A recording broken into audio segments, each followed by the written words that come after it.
Much. Democratic Senator Joseph Biden of Delaware is chairman of the Senate Foreign Relations Committee. The former presidential candidate, by the way, has not yet made an endorsement in the race. Senator, good morning to you.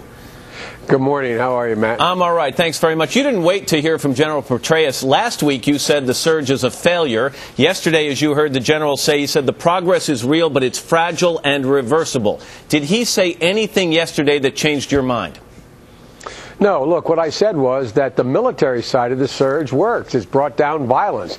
But, you know, we went from drowning to treading water, and now we're having 30 to 40 Americans die a month, 320 or 225 a month wounded, and we're spending $3 billion a month with no end in sight, Matt. They have no plan how to get down below 140,000, and they have no plan how to end this war, and they have no political prescription as to how to bring the parties together. In terms of the security improvements that have been made, and General Petraeus laid those out while addressing the challenges that remain with the Iraqi government. When he uses those words, fragile and reversible, Senator, are you okay with the fact that withdrawing troops might take us backward in Iraq?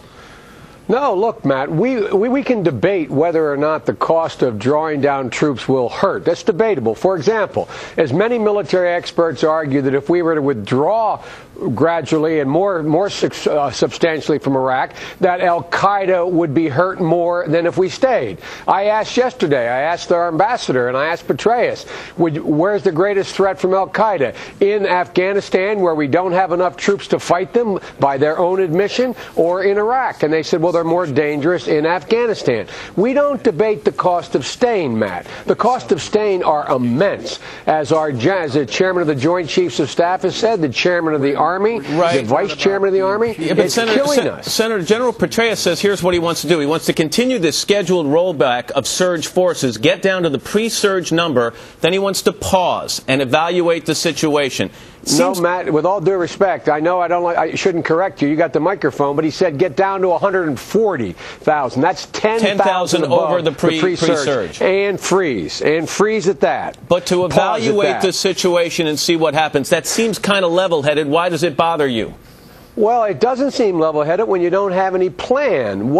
I asked him, what are the conditions you're going to look to, General, to determine whether or not you can further draw down? And in the meantime, General, we're having trouble finding $150 million to deal with what every military man says we need to deal with to stabilize Pakistan. General, we don't have the money for that because all of it's being spent in Iraq. Which is a higher priority, General? Stabilizing Pakistan or bringing down another 10,000 troops? Matt, these are tough decisions, and he's focusing, as he acknowledged, only on Iraq, not on our overall security. Let me ask you two political questions. Did Americans learn anything yesterday from the statements or questions from the three senators running for president that should help us make a decision as to who should be the next commander-in-chief? The only one I heard was Barack Obama, and what they learned from him was that he has an exact opposite idea of John McCain. He says, look, if the Iraqis can welcome the Iranians into their capital in Ahmadinejad, we should at least be talking to them, because everyone acknowledges, including Petraeus and our ambassador, that there's no ultimate solution in Iraq without the cooperation of Syria and Iran, and yet we're not talking to them. And finally, you were a candidate for the nomination on the Democratic side until January when you pulled out. $100 billion short. Yeah, it's just a drop in the bucket, right? Well, so now we've got a lot of talk about this ongoing battle between Senators Clinton and Obama. Has it gone on too long? Should Senator Clinton get out, in your opinion?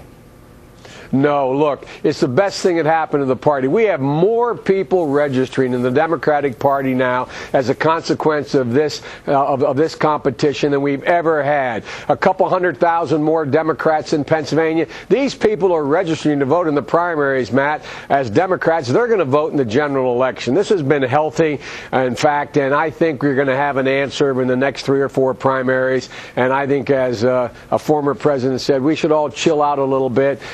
I think everything's going to be fine. Just think of the enthusiasm that has been generated in the Democratic Party. The Republicans are tearing their hair out as how many Republicans and independents are switching to Democrat, and they'll stay Democrat. Senator Joe Biden of Delaware. Senator, always good to talk to you. Thanks very much. Good talking to you, Matt. Thanks a lot.